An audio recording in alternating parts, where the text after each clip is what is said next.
Before we share our Camino experience, we all want to say thanks to your generous support. We raised over $29,000. Along the Camino, we carried your prayer intentions in our hearts and prayed for you every step of the way.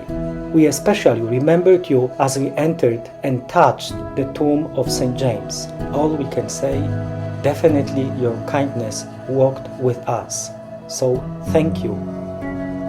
And now, without further ado, come walk with us. Enjoy our Camino experience as we share it with you, step by step, moment by moment.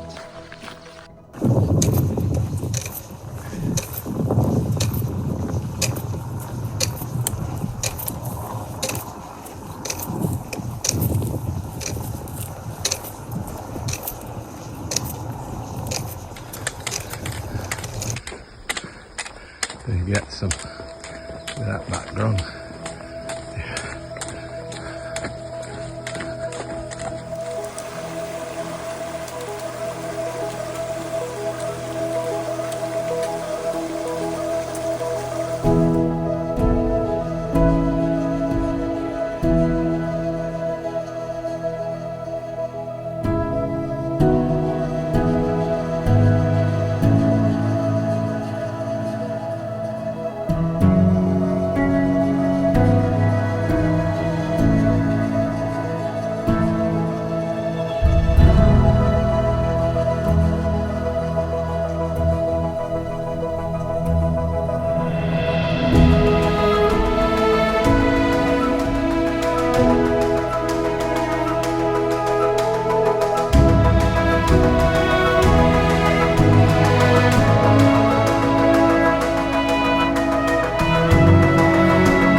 I originally decided to walk the Camino for the physical challenge it presented. I had been walking and hiking for a few years now, and I thought this would be a great way to stretch myself, and it surely did not disappoint in that respect. Yeah, good.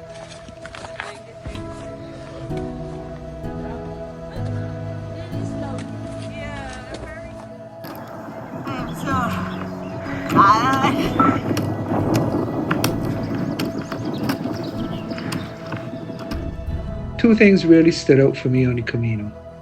The first was how people treated each other, with an openness and acceptance that was so refreshing. I met a Spanish guy on the trail one day, and he told me his name was Manuel, but family called him Manny, so that is what I should call him. Right away at our first meeting, he was letting me know that we were family. This shared experience of overcoming a difficult task with others brought people together in a really special way. The other surprise I got was how much I enjoyed and embraced the minimalist lifestyle of carrying all my belongings on my back and spending the afternoon after my walk preparing for tomorrow by doing simple tasks like washing a few clothes or stocking up on water and snacks for the trail the next day. The more I embraced this lifestyle, the more I wanted to jettison things that I felt I no longer needed. And as I did so, I felt I was mentally shedding the things I was worrying about. And I began to focus only on the journey, only on the walk.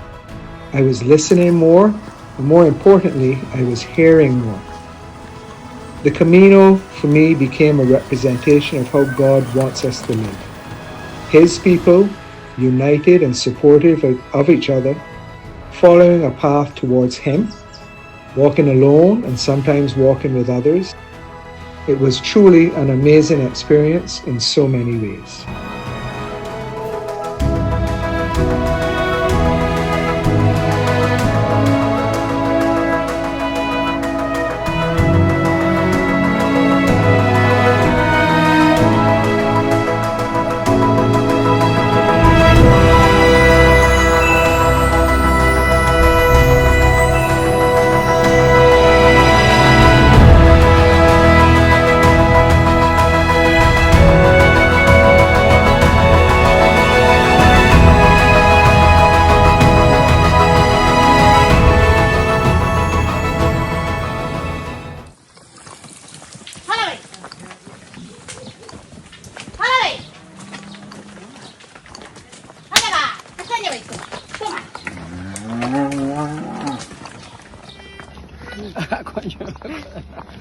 Armónica.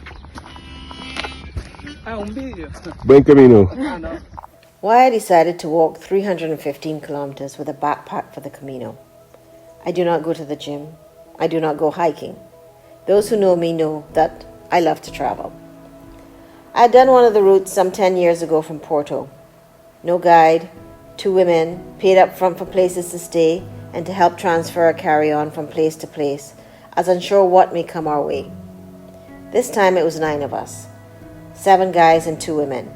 Still unsure of what I was going to face on this route, but decided to follow our motto of trust the path, follow the spirit. This trip was not a vacation, so I was not expecting any fancy accommodation or restaurants or places to shop.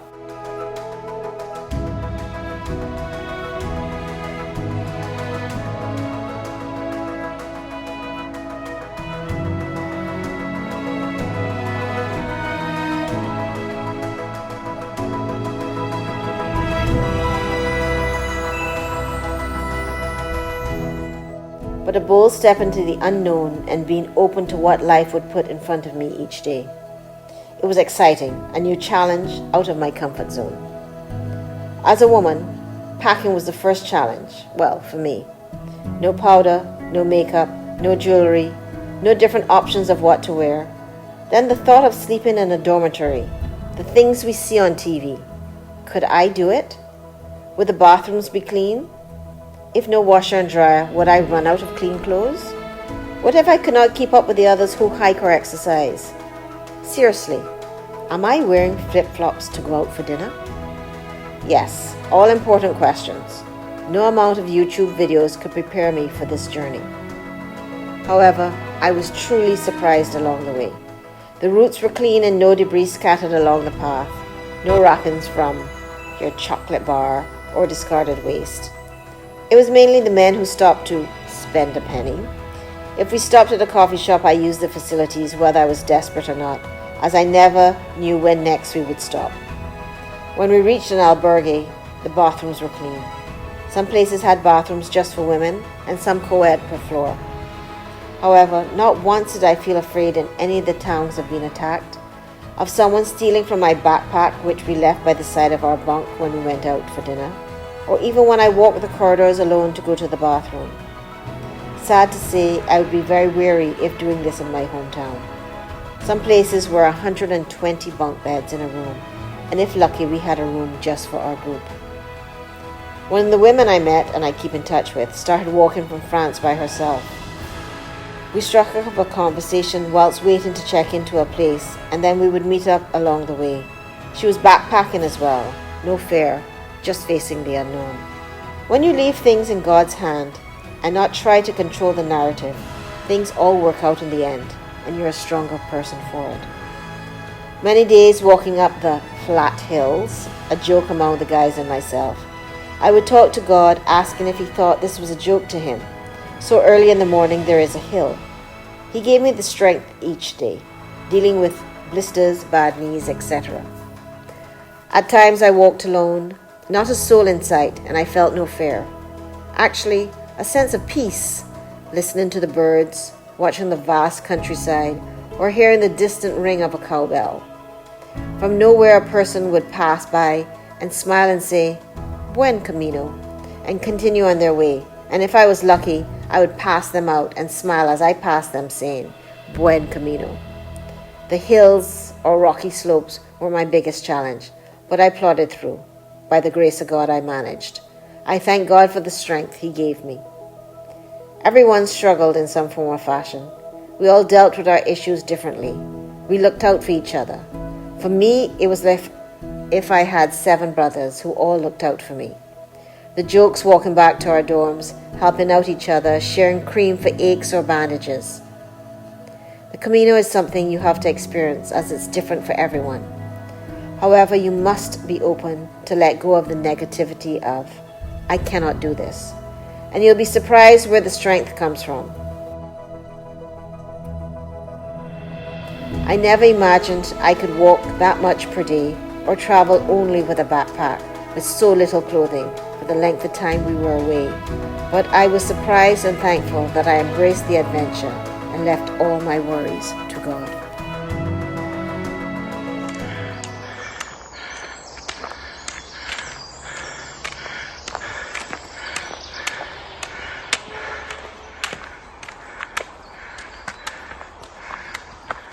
Okay. Hello this time. Hi Katrina. We missed you last time. Yes, Yeah. that's a proper video. Melide. This is Alright, Jim. Right. This is where Stacy was this morning. Oh yeah, she slept here. When I embarked on this trip, I didn't have any idea of what 25 kilometers on average a day for 13 days would be like. As prior to going, I'd only been doing my early walks of 5 to 6 kilometers per day without a backpack. And even though I was told about it, I couldn't imagine what it would be like sleeping in bunk beds so close together in rooms with many others. And then sometimes having to unpack and repack my very full backpack within a very confined space. I started my journey off slowly, taking time to enjoy the scenery, taking photos and speaking with other pilgrims along the way. And generally, I was pacing myself through the sometimes difficult terrain with my heavy backpack. The track in here, all that is rocks coming down, some slippery, and some people barely making one piece by piece. As a result, for most of the early stages of the journey, I was usually the one taken up the rear among our group, sometimes far behind by myself, and then sometimes with a few others. And as time moved on, things started to change, where I was able to keep up with the rest of the pack, and by the last few days, I was able to match strides for short periods with Father Andy and his brother Derek, both of whom have this hiking thing down to a fine art. And even though I was the oldest in a group by between 4 and 20 years, I did not think about my age because there were others on the route, some much younger and some quite a bit older, walking much further than we were, and they were making it, so why couldn't we? At the end, fast or slow, comfortable or sore, by the grace of God, we all made it safely. For each of us and all the other pilgrims, it was our own Camino, and we did it our way. Good morning. Today's not too bad. We're going up the hill on very good road. We have some lovely views. Don't know if you could see some of them, but that plant is blocking them. But we have some lovely views. Got a little bit of climbing to go, and we have a few people behind. We'll see how we're about halfway through. It's now about around 10 o'clock, and we're coming to halfway of our trip of 24k. I thank Father Andy, Father Kirk, Katrina, Josie, Andy, Richard, Jimmy, and Derek, who was our pace setter for most of the walk, for all of the camaraderie during this fantastic experience. And with the greeting we heard, gave consistently as we passed others and they passed us along the way, I say to my fellow Caminians, Buen Camino. At least look tired, Derek. Yeah, Andy is now, yes. At least look tired. Buen Camino. Yeah.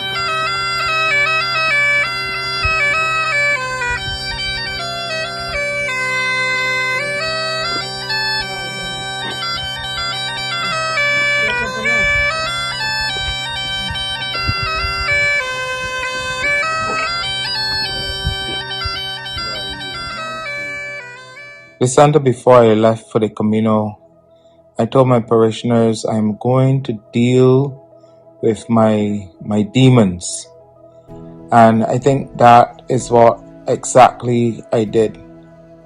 There were times I walked alone because of pain or whatever it was. And it is during this time of, I would say, solitude, that I was able to encounter God in a different way, reflecting on my priesthood the joys, the challenges, maybe even where I am being called to next. And in other times where through that reflection things seem a bit too difficult, out of nowhere someone would appear, and they were just bringing a sense of presence. May it be just a kind word, a hello, sharing a meal, sharing maybe just their presence, just being there. And these moments reminded me of the path that I am called to walk as a priest, reflecting on that really and truly we are not alone. The Camino became like a mirror, revealing the inner terrain that I have to continually walk, reminding me of the power of community, the renewing of love, not only for my priesthood, but for the people, God's people that I am called to serve.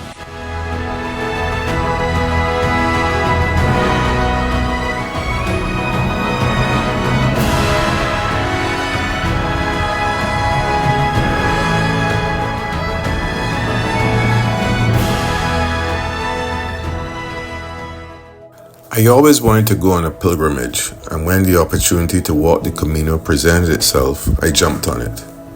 I must admit that I didn't know too much about it, but from chatting with a few others who were doing it, I found out what I would need to take with me, and also started to ramp up my physical activities in preparation for the trip.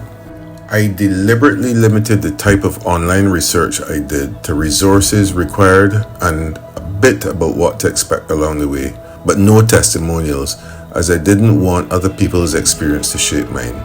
I wanted to go in with an open mind, to walk with faith and to go where I was led. Going where I'm led became my motto when I ended a lifelong banking career in March of this year. So I had a chance to walk the talk and see where God was leading me. As we started the trek through Spain from Leon, I would often look around and take in the spectacular views. It struck me how vast the country of Spain is compared to Barbados where we live. That thought would develop into how minute what I was actually looking at was compared to the places I have never been to and probably won't ever explore on this earth. Indeed, how small the earth as a whole is in our galaxy and the universe as a whole, and how all of this was created by God.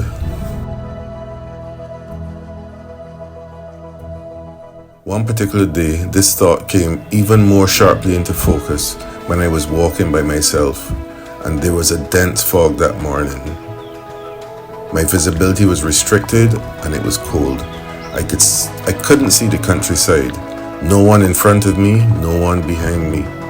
Just me with nature in my insignificance, in some remote part of the world. Total peace.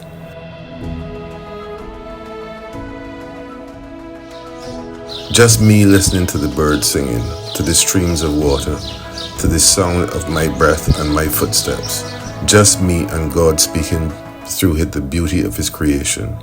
Just me listening to that inner voice. I felt like I had made the right choice. That day, a part of the gospel reading pulled it all together for me. He said, "It was not you who chose me, but I who chose you." Yes, me in my insignificance that day, with all my imperfections and frailties. Walking and chatting with others also helped open my mind to things that I probably would have seen but not looked at. The details of some of the architecture, the way how some of the old buildings and churches were constructed, likely age of some of them, the flora and the fauna, the colorful and beautiful flowers, the eucalyptus trees, the storks we saw, the magpies, the quartz stones on the paths. Sounds that I would have heard but not listened to, the sound of water in streams and waterfalls, and of course that inner voice speaking to me. It's so important to take it all in. A few weeks have passed since we ended and I'm still interpreting it all. What was my Camino about? I asked myself.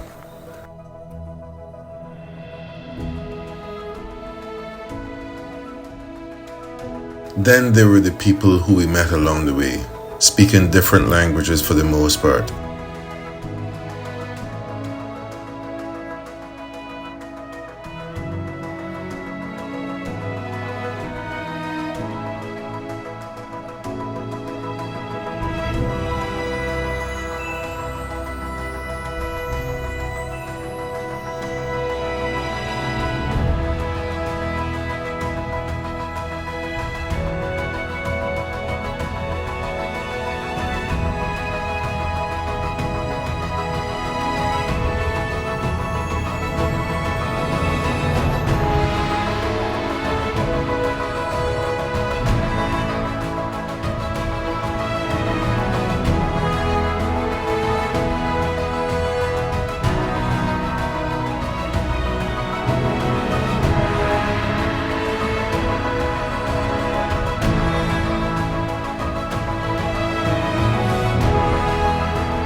I met Francisco from Italy. He spoke little to no English, and I speak no Italian at all. Yet we developed a bond, a friendship. He was intrigued by our small group.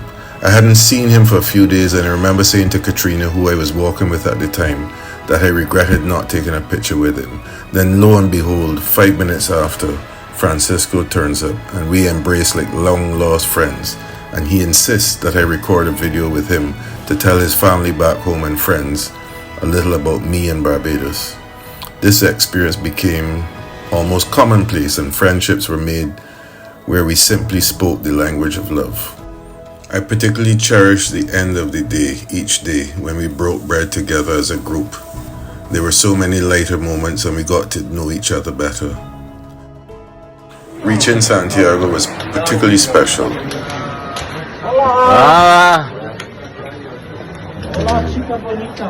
All right. Hold on.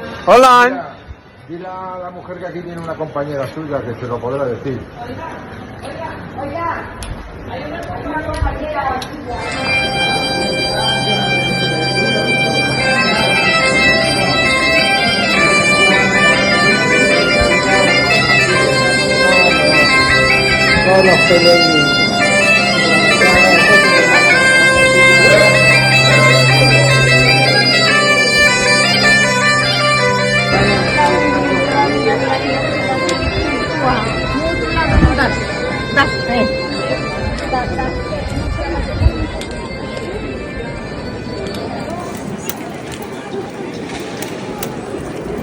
Maybe there's steps coming up from down there. Not finished yet, we have to get to the grave.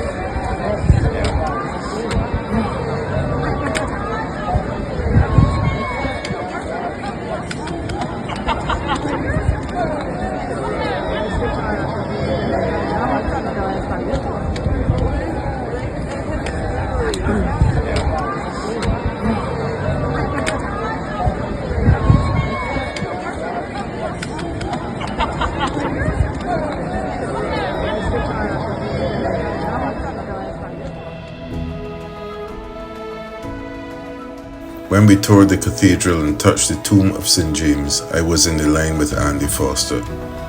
It only struck me immediately after we left who St. James was, and that he had witnessed the transfiguration of Jesus on Mount Tabor. That took both of us a while to process. Most people, when they ask me about the Camino experience, focus on the physical aspects. Was it a challenging walk?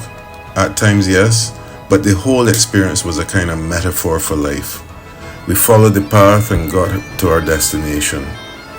Was it always easy? No. Did we have challenges along the way? Yes.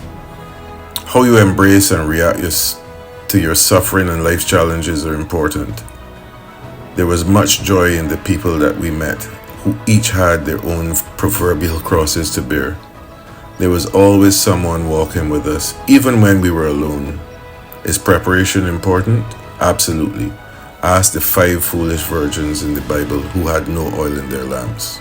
Would I recommend it to others? 100%. But remember to make it your Camino.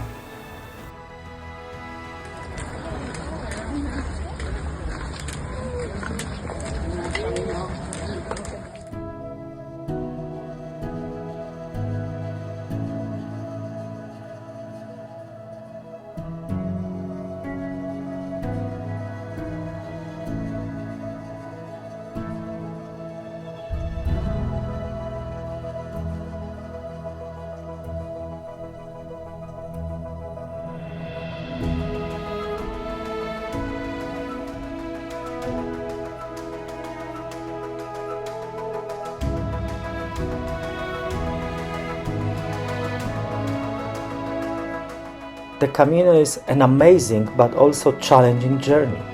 After watching the short documentary of our experience, you might feel inspired to walk it yourself. But I want to be real with you. The Camino is about stepping out of your comfort zone, often in ways you don't expect. If you are not ready to embrace discomfort, physically, mentally, and spiritually, the Camino can become one of the hardest trips you've ever taken. However, if you are open to the challenge, it might just become one of the most meaningful journeys of your life.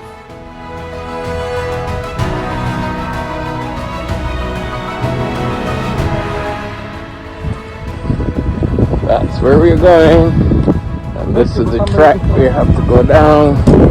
This road. Up there. Bike coming. Voila, voila.